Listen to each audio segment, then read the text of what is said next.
Salut les gars, c'est le RNL Crew et aujourd'hui on se retrouve pour une série de 4 vidéos qui va consister à voir ensemble tout ce qu'il y a autour de l'achat d'un quad d'occasion. Donc la première vidéo, celle-ci, ça va être de vérifier ensemble tous les points sur un quad d'occasion, ne pas vous faire arnaquer, ne pas vous mettre pour 500 € de réparation alors que vous venez de l'acheter il y a 2 jours. Donc ça va être le point 1. La deuxième vidéo, elle va consister à négocier votre quad en fonction de ce que vous avez trouvé grâce à la première vidéo. Le jour où vous allez chez le vendeur, vous allez regarder tous les défauts que vous avez trouvés et ça va être de le négocier en fonction de ça. Ça, c'est la deuxième vidéo. La troisième vidéo, ça va être l'entretien directement après avoir acheté le quad. Il ne faut pas faire confiance au vendeur, il faut direct refaire tout l'entretien complet. Je vous expliquerai ça dans la troisième vidéo. Dans la dernière vidéo, je vais vous apprendre comment vendre votre quad après que vous soyez lassé, tout ça, histoire de ne pas trop perdre d'argent et de ne pas vous le faire négocier.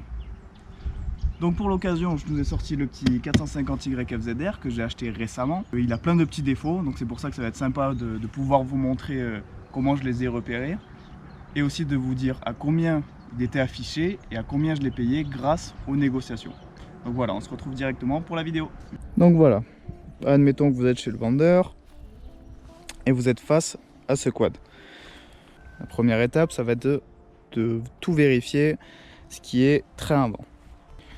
Il va vous falloir être accompagné d'un homme fort pour vous soulever le quad. Je vais donc appeler Lucas. Ok.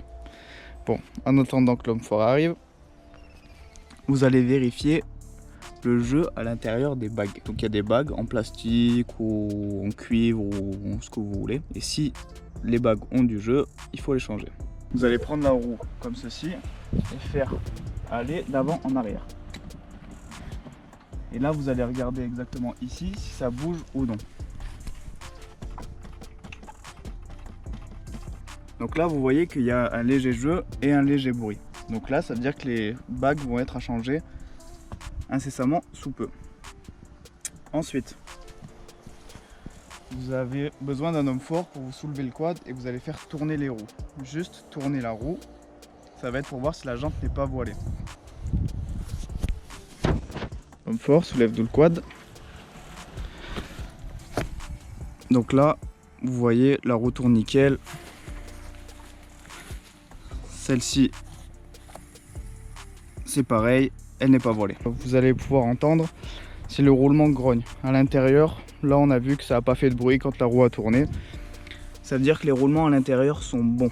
Donc à partir d'ici, vous allez inspecter le cadre pour voir s'il n'a pas frappé, s'il n'a pas été détérioré, s'il n'a pas pris de coups. Pour le repérer facilement, vous allez regarder au niveau des peintures si elles ne commencent pas à s'écailler ou quelque chose. Donc là on voit qu'elle s'écaille un petit peu. Je ne sais pas si vous allez bien le voir. Là. Mais le cadre est bon, il n'a pas frappé. Là c'est juste, ça a dû prendre une pierre ou quelque chose comme ça. Voilà, il faut juste regarder que le cadre n'a pas été ressoudé, n'a pas été touché. De toute façon vous allez vite le voir si c'est plié. Ensuite quand vous avez fait cette étape là, vous allez voir un peu le jeu qu'il y a dans les biellettes. Donc les biellettes c'est ici là. Hop, qui vont jusqu'à là-bas. Donc ça c'est la biellette et il y a les rotules. Donc pour voir s'il y a du jeu, vous allez tenir votre roue comme ceci et vous allez actionner le guidon comme ceci. Et là, si vous sentez que ça a du jeu, c'est que les biellettes, elles vont commencer à être mortes. Donc là, je sens qu'il y a un peu de jeu, ça veut dire que les biellettes, va pas falloir tarder à les changer. Une fois que vous avez fait ça, vous allez passer au niveau de la colonne de direction. Donc la colonne de direction, c'est simple, vous allez faire des petits à-coups comme ça. Avant, arrière, avant, arrière. Si vous sentez qu'il y a du jeu, pareil. Roulement de colonne de direction à changer. Ensuite, prenez-la d'avant en arrière. Bon là, je le fais pas avec les deux mains, mais normalement, il faut le faire avec les deux mains. Donc avant, arrière. Donc là, il n'y a pas de jeu. C'est nickel, ça veut dire que les petites bagues à l'intérieur sont bonnes. Donc là, sur l'avant du quad, on va dire que c'est plutôt mitigé, il y a un peu de jeu, mais rien de très grave. Mais ça, gardez-le dans un coin de votre tête, ça va quand même être important pour la négociation. Une fois que vous avez vérifié la partie avant de votre quad, il va va falloir maintenant vérifier la partie arrière. Pour vérifier la partie arrière, rien de plus simple, on va contrôler en premier la chaîne. Donc la chaîne, là déjà vous pouvez voir l'aspect général de la chaîne. La chaîne est dégueulasse, elle est rouillée, elle est sale. Vous savez déjà que la chaîne elle n'est pas entretenue. Donc déjà mauvais point pour votre vendeur. Ensuite, pour voir si la chaîne est encore bonne, il faut voir si elle fait un arc de cercle ou pas. Vous la tirez comme ceci. Et au plus elle fait un arc de cercle, au plus elle bouge comme ça veut dire qu'elle est morte. Donc voilà, au plus l'arc de cercle est important, au plus votre chaîne est dans un mauvais état. Donc ça c'était pour la chaîne. Ensuite, on va passer au porte-couronne. Donc le porte-couronne, c'est ça. Ça, à l'intérieur, il y a des cannelures. En fait, le porte-couronne ne doit jamais bouger. Il ne doit jamais avoir de jeu. Sinon, ça veut dire que soit les cannelures de l'arbre sont mortes, soit c'est celle du porte-couronne. Donc, vous essayez de le bouger d'avant en arrière. S'il n'y a pas de jeu, c'est que c'est bon. Vous faites pareil avec le disque. Vous essayez de le bouger d'avant en arrière. Ok, ça veut dire qu'il n'y a pas de jeu dans le porte-couronne. Une fois ces étapes faites, vous allez rappeler l'homme fort pour qu'il vous soulève le quad du sol pour pouvoir voir si l'arbre n'est pas voilé, n'est pas tordu. Donc là c'est simple. Quelqu'un vous lève le quad et vous faites tourner les roues. Et là vous pouvez voir si l'arbre fait des demi-cercles, ça veut dire que votre arbre il est tordu. Vous profiterez lorsque vous allez faire tourner l'arbre arrière d'écouter le bruit des roulements qui sont à l'intérieur du boîtier. Hyper important, si ça grogne ça veut dire que c'est mort, si ça couine ça veut dire que c'est mort, il faut les changer. Maintenant on va vérifier tout ce qui est jeu au niveau du bras oscillant. Donc le bras oscillant c'est là-bas. Pour ceci, vous allez vous mettre sur le quad. Vous allez vous mettre bien aux extrémités des cale-pieds et vous allez faire jouer le quad d'un côté et de l'autre. Comme ceci. Si vous voyez que le quad bouge beaucoup, que ça fait du cloc cloc cloc cloc, ça veut dire que vos roulements de bras oscillants sont morts. En fait, ça veut dire que ça prend du jeu à partir d'ici là. Voilà. À l'intérieur, il y a des petites bagues aussi, des petits roulements. Ça veut dire que ça a pris du jeu, il faut les changer obligatoirement, c'est hyper important. En faisant ça, vous allez aussi voir si les roulements à l'intérieur du boîtier sont vraiment morts. En fait, en faisant bouger le quad de gauche à droite sur le latéral, vous allez entendre tous les roulements, tout ce qu'il faut, quoi. Maintenant que vous avez vérifié ça, il va falloir vérifier vos freins. Donc pour vérifier les freins, vous allez regarder les disques en fait. Et vous allez passer le doigt comme ça. Juste comme ça sur le disque. Si vous sentez qu'il y a une petite marche, la surface n'est pas plane, ça veut dire que votre disque il est foutu en fait. Ça veut dire qu'il a été déjà bouffé par les plaquettes. Ensuite, regardez l'état des plaquettes à l'intérieur. Donc s'il y a encore de la garniture, c'est qu'elles sont bonnes. Si vous voyez qu'il n'y en a vraiment plus, il faut les changer aussi. Donc ça, à mettre dans un coin de votre tête. Regardez ensuite un peu toutes les fixations. Donc là, vous voyez, vous regardez un petit peu. Là, c'est accroché avec des riselants. Donc le mec il a perdu la vis. Donc c'est bidon. Donc voilà. Là on voit que le pot il n'est pas fixé. Donc là aussi il manque une vis. Donc voilà, c'est vraiment important d'inspecter le quad de haut en bas pour ne pas vous faire arnaquer sur la marchandise. Maintenant on va partir sur le moteur.